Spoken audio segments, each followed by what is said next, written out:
Thank you indeed for joining us on the program. I am Kelly Egiga in Lagos. The United States is warning of a looming disaster in Rafah, an area packed with about 1.2 million Palestinians. It comes as Israel is ramping up its attacks on Rafah.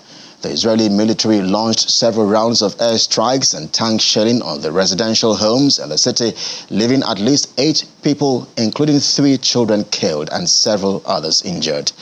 U.S. President Joe Biden described the move as over the top as he highlighted the plight of Palestinians who have endured heavy bombardment. A new trend of targeted killings has been witnessed around Nasser Hospital in southern Khan Yunis. Authorities say Israeli snipers are surrounding the area, and so far over 20 bodies have been recovered from the streets. As it stands, over 27,000 people have been killed since the October 7 Hamas attack, and at least 69,459 Palestinians have been wounded. That's according to the Gaza's health ministry. Meanwhile, the United Nations Chief Antonio Guterres is calling for a ceasefire in Gaza before what he calls a gigantic tragedy develops in the region. He is once again emphasizing the need for peace around the world, particularly in the Middle East. Mr. Guterres, who was speaking to reporters on the UN's priorities for the year 2024, also calls for the unconditional release of all hostages. In the Middle East and around the world, we need peace in every sense. Our world cannot afford to wait.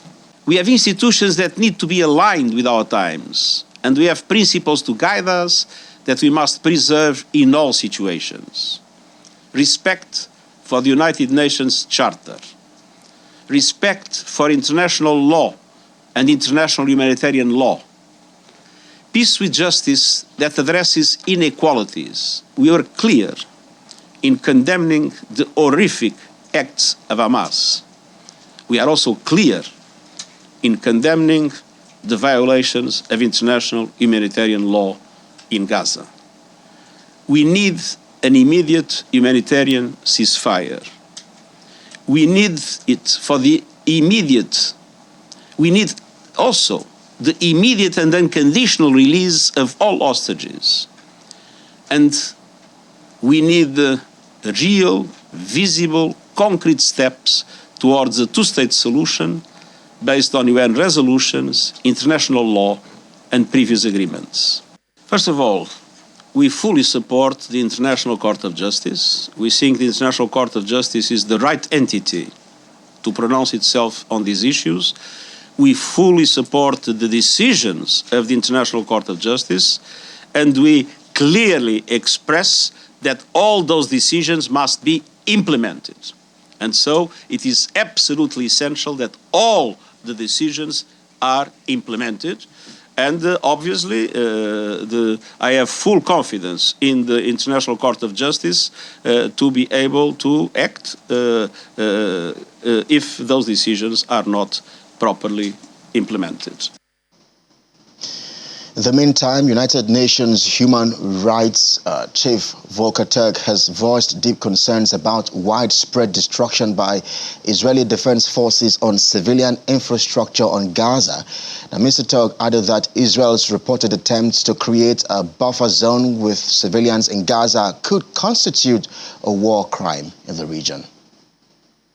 The Israeli Defense Forces are reportedly destroying all buildings in the Gaza Strip that are within a kilometer of the Israel-Gaza fence, clearing the area with the objective of creating a buffer zone. Destructions carried out to create a buffer zone for general security purposes do not appear consistent with the narrow military operations exceptions that are set out in international humanitarian law.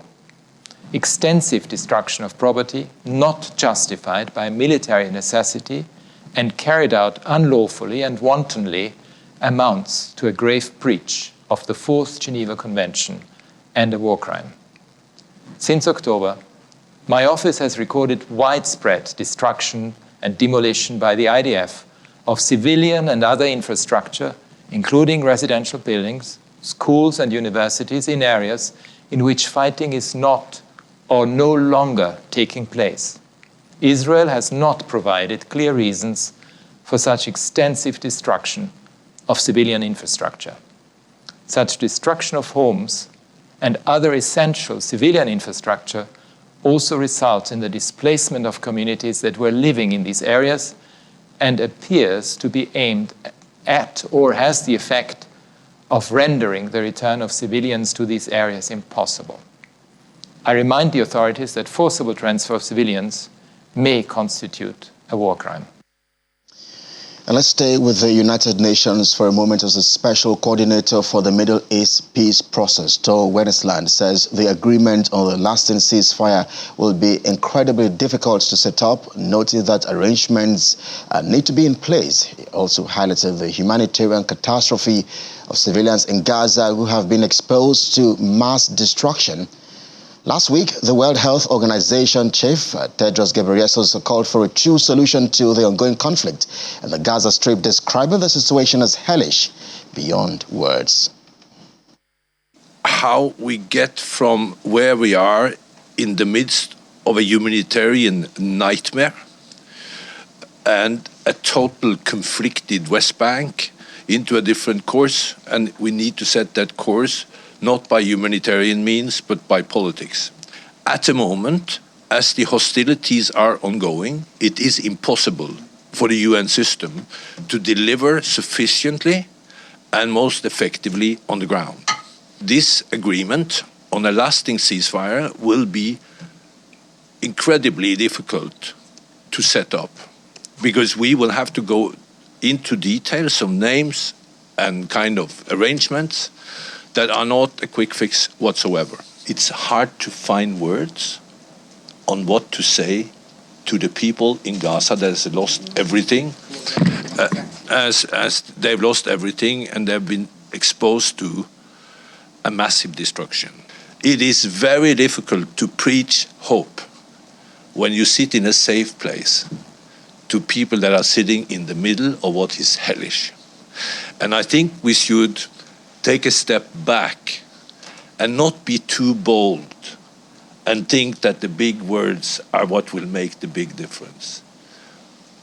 What is making the difference is our ability to put our acts together smart and put the necessary pressure on the points that would trigger change.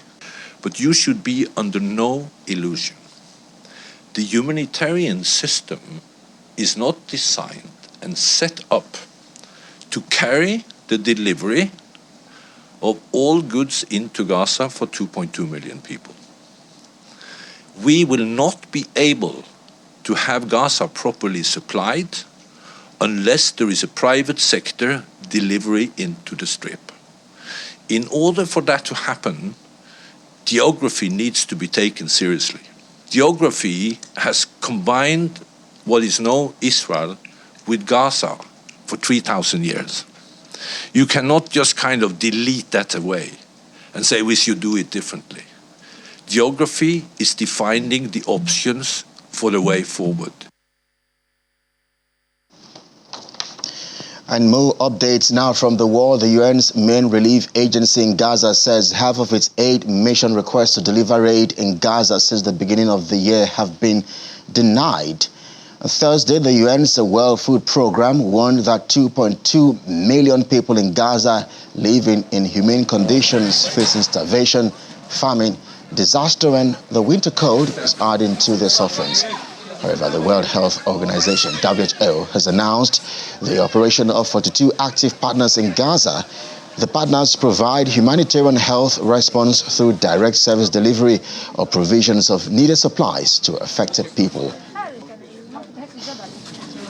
The health cluster is under the leadership of the WHO, and on the ground, currently in Gaza Strip, we have 42 partners that are implementing directly and indirectly health service provision for the affected population. IMC is one of the health cluster partners currently based in Rafah, and it's one of the first international NGOs to construct a field hospital in Rafah. There are over 1 million displaced people in Rafah, of which many require health services, from nutrition to sexual and reproductive health and to trauma care non-communicable diseases, among others. This has put huge burden on the few hospitals that are currently in Rafah, and as a result, IMC has constructed the field hospitals. In terms of healthcare professional capacity, they have 250 healthcare professionals of different cadres, and that includes 22 internationals. So the response and the service provided in the field hospital is locally led by the local healthcare professional. One of the health cluster partners has established a medical point in Rafah at Al-Mawazi area, where over 10,000 displaced people are currently residing. This medical point caters for at least 250 patients a day, with majority of the cases being attended to are childhood illnesses, but also patients that have been previously diagnosed with non-communicable diseases. Well, let's stay with the war and bring you some more insights now as Professor David Awurawo joins us live on the program from the Department of History and Strategic Studies, University of Lagos. Prof, thank you indeed for agreeing to speak with us here on the program. Let's begin with your assessment of the Israel-Hamas war so far. Do you agree with those who think the war is taking another dimension?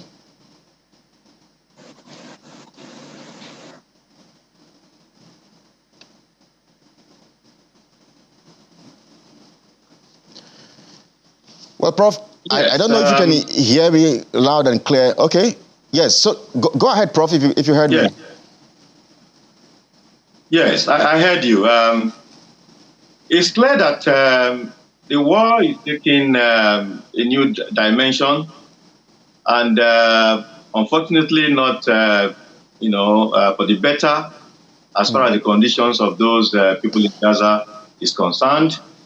It's taking a new dimension and a turn for the worse. The attempt to attack Rafah with over 1 million people in that small enclave will be disastrous and catastrophic for the people because, how do you conduct a military exercise in such a crowded place without extensive collateral damage? Even the Americans, who are the closest, some of the closest allies of Israel, have expressed,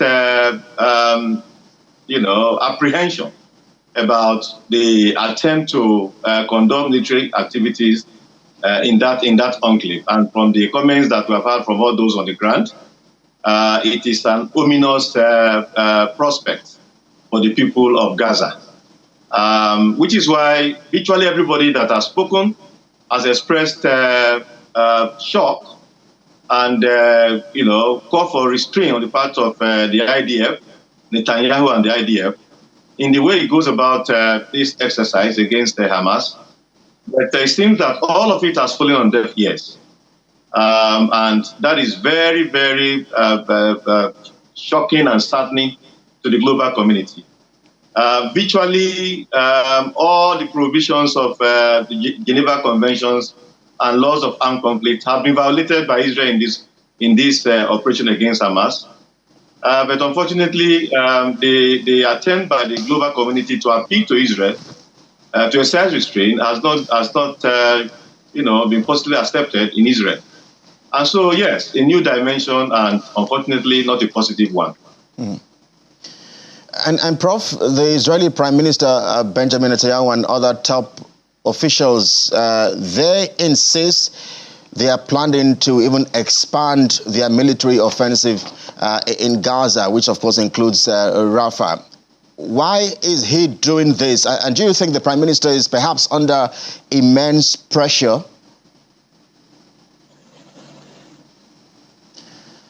Professor David, I'm not sure if you heard my question. Did you? Yes, I did. I heard your question. All right. There are three reasons why Netanyahu is doing this.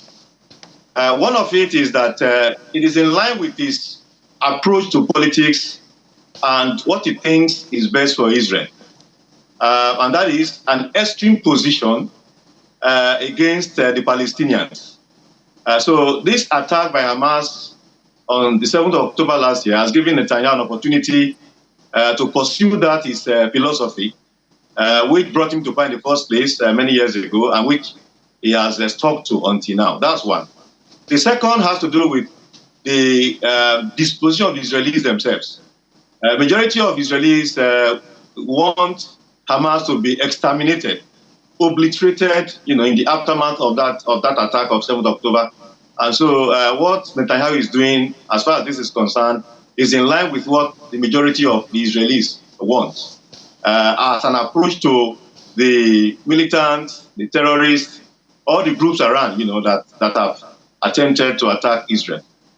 The third is personal to Netanyahu. Netanyahu has been facing political, crisis. He has corruption case.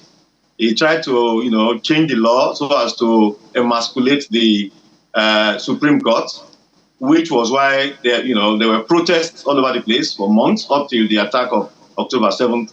So the longer this military operation lasts, the better for Netanyahu, because he has questions to answer domestically.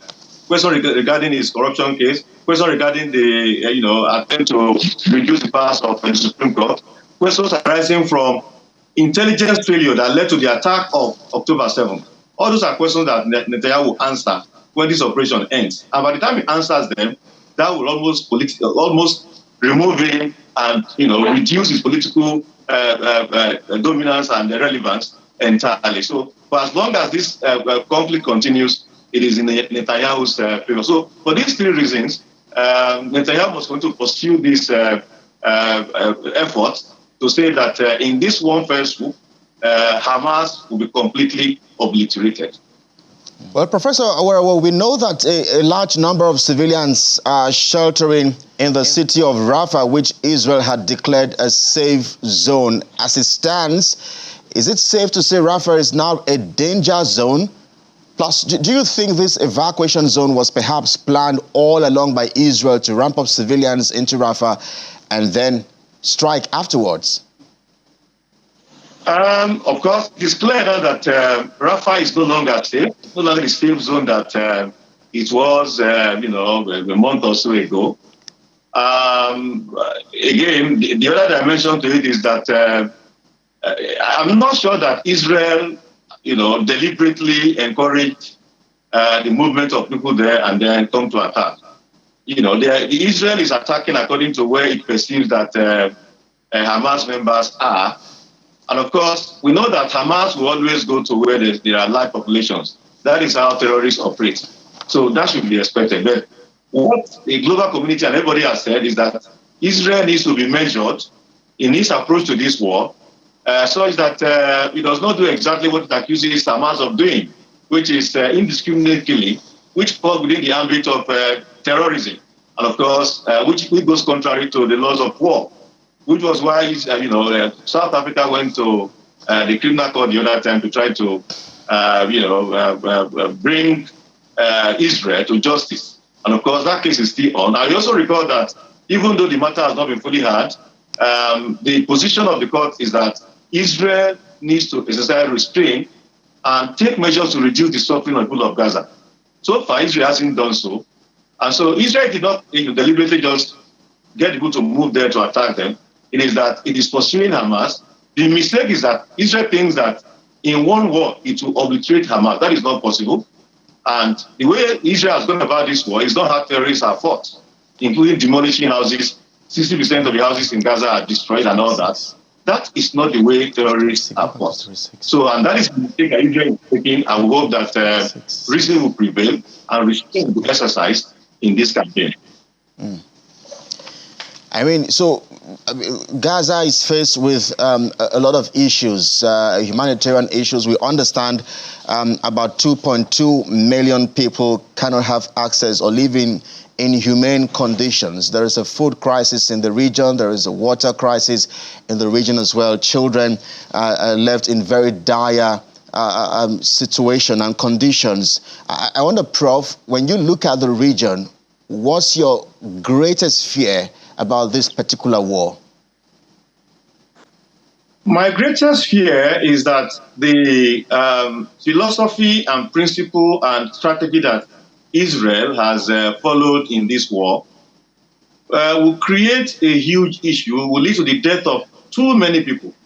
We've already counted 28,000 and still counting in the 4 months of the war. My greatest fear is that this campaign will go on for too long and too many people will be killed. Too much suffering will take place. Somebody spoke the other time and said, it is difficult to preach hope when you see the hopelessness of the conditions of the people of Gaza. And that is the truth. So Israel needs to take a step back and ask itself, is the whole world wrong and only Netanyahu and the few people who support this long campaign are the only ones right? Israel needs to take a step back and reflect on this. So my greatest fear is this war will go on for too long, too many deaths will be recorded, too much suffering will take place, and by the time the whole thing is over, the already bad relations between Israel and the Arab world, and of course, the Palestinians being the immediate neighbors there, will be the prosperous relations will be further exacerbated, and that would not be good for Israel. It will not be good for the global community because this war has already negatively affected global stability, and the longer it drags, the worse the impact on global stability moving forward. That is my greatest fear for this war.